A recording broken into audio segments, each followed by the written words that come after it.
चलिए हम सब क्लास 10 का हिंदी के बारे में थोड़ा सा बात करते हैं। हमने देखा कि जो हिंदी की ये क्वेश्चन पेपर होती है उसमें जो क्वेश्चन नंबर 1 होता है, इसमें क ख इस टाइप से क्वेश्चन दिए रहते हैं।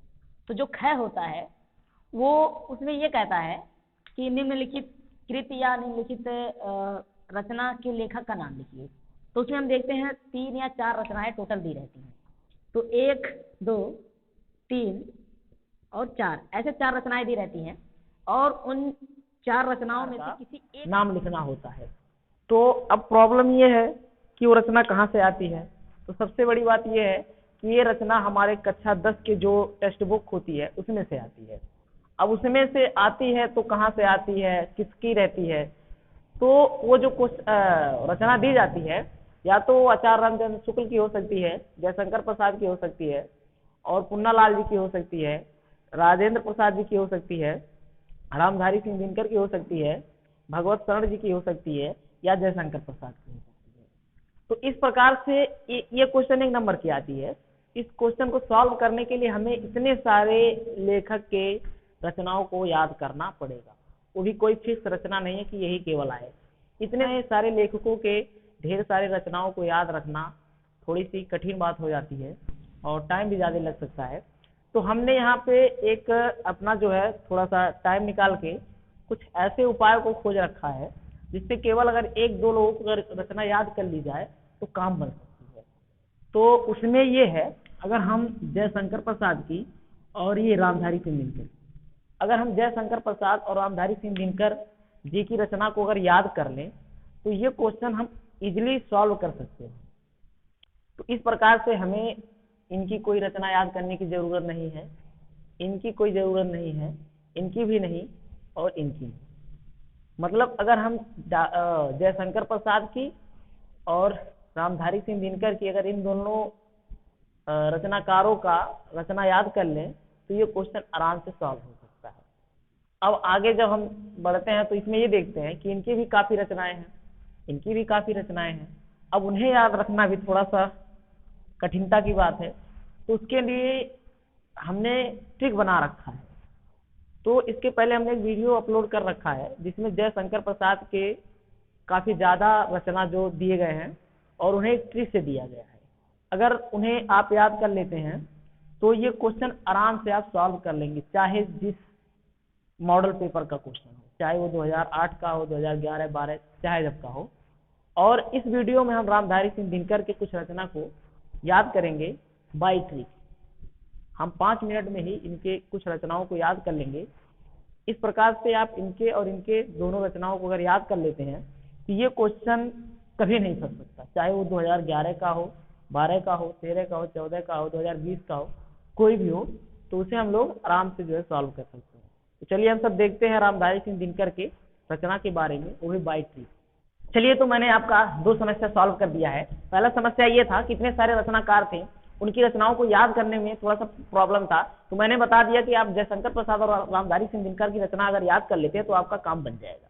मैंने फिर दूसरी आपके आसान करने के लिए, इनकी रचना को आसान करने के लिए मैंने ट्रिक का उपयोग किया है।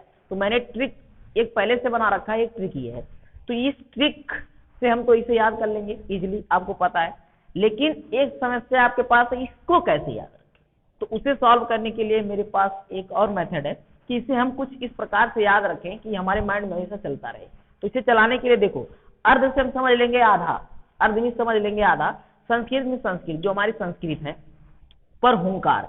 अब इससे ये पता चल रहा है कि अगर कोई व्यक्ति आधे संस्कृत से काम कर रहा है तो यहाँ देखिए पता चल रहा है अर्ध से, अर्ध में आधा, संस्कृत में संस्कृत जो हमारी संस्कृत है, पर हुंकार।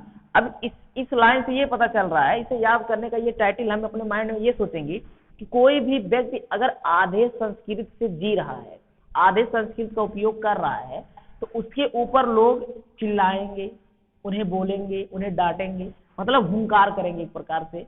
तो इसे हम इस प्रकार से याद रख सकते हैं कि अगर कोई व्यक्ति आधे संस्कृत का है तो उस पर लोग हुंकार करेंगे, अर्ध संस्कृत पर हुंकार, ऐसे याद रख सकते हैं। फिर यहाँ याद कर सकते हैं रेती है फूल। अब इसे कैसे याद करेंगे, अगर हम रेती को ऐसे ले लें और ऐसे करें तो रेती अपने आप इधर उधर गिर जाएगी। रेती मीन्स रेत, बालू एक प्रकार समझ सकते हो। ऐसे लेंगे तो गिर जाएगी। ठीक उसी प्रकार से अगर फूल को ऐसे ले लिया जाए तो इतना कोमल होता है कि वो एकदम फैल सकता है। मतलब आप यहाँ रिलेट करवाइए, मैं नहीं कह रहा हूँ कि रेती फूल बन जाए या फूल रेती, मतलब इसे याद करने के लिए आपके माइंड में कैसे चल रहा है वो आपके ऊपर डिपेंड है। तो रेती है फूल, ओह जो है इसे आप लास्ट में जोड़कर याद रख सकते हैं। तो इससे आप अपने मेथड से भी कोई ट्रिक टाइप बना सकते हैं जिससे ये चीज आपको याद रहे। और ये याद है तो ये याद है, ये याद है तो इनकी जान लीजिए पूरा रचना याद है। अगर ये याद है तो आपको पहला क्वेश्चन याद है। हम सब कामधारी सिंह दिनकर के कुल टोटल 8 रचना को याद करेंगे। तो इन रचना को हम केवल 1 मिनट कहें या 2 मिनट कहें समय में ही इन्हें याद करने का प्रयास करते हैं। तो इन्हें कम समय में याद करने के लिए हम सब एक ट्रिक का सहायता करें, थोड़ा खाटे के पीछे आए थोड़ा सही नहीं। तो इन्हें जो है याद करने के लिए इतने सारे रचनाओं को एक ट्रिक की सहारा लेंगे। तो वो ट्रिक क्या है उसे हम लोग फटाफट देख लेते हैं। तो हमारी वो ट्रिक कुछ इस प्रकार है, ट्रिक कुछ इस प्रकार है। अर्ध अर्ध अर्ध संस्कृत अर्ध संस्कृत पर हुंकार अर्ध संस्कृत पर हुंकार, रेती है फूल, रेती है फूल, रेती है फूल। अर्ध संस्कृत पर हुंकार, रेती है फूल।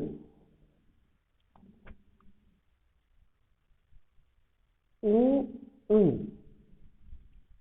अर्ध संस्कृत पर हुंकार, रेती है फूल। तो ये सिंपल सा एक ट्रिक है जिसे हम याद कर सकते हैं। अर्ध संस्कृत पर हुंकार, रेती है फूल, ऊ। इससे हम कुल टोटल 9 रचनाओं को याद रख सकते हैं। तो हमारी पहली रचना है अर्धनारीश्वर, नारीश्वर, अर्धनारीश्वर।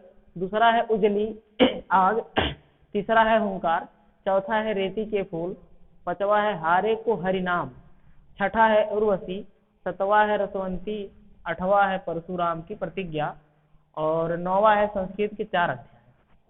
तो इन्हें हम लोग देख लेते हैं इस ट्रिक से कैसे जो है याद करेंगे। तो याद करने का सबसे आसान तरीका है, पहले आप इन रचनाओं को याद करें, उसके बाद इन्हें याद रखने के लिए हम इस ट्रिक को याद रखेंगे, इसकी सहायता से सारी रचनाएं हमें याद रहेंगी। तो हमारा ट्रिक है अर्ध संस्कृत पर हुंकार, रेती है फूल।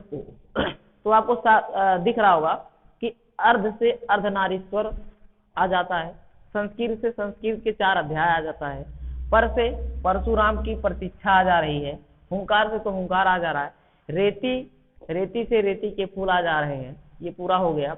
और उसके बाद बचा क्या, ऊ से उजली आग और एक ऊ से हो गया उर्वशी। इस प्रकार से जो है इस ट्रिक की सहायता से हम टोटल 9 रचनाएं रामधारी से मिलकर के याद रख सकते हैं।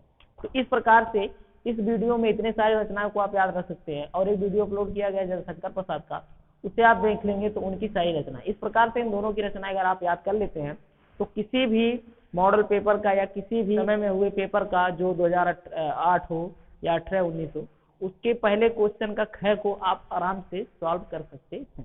तो ये ट्रिक कुछ इसी प्रकार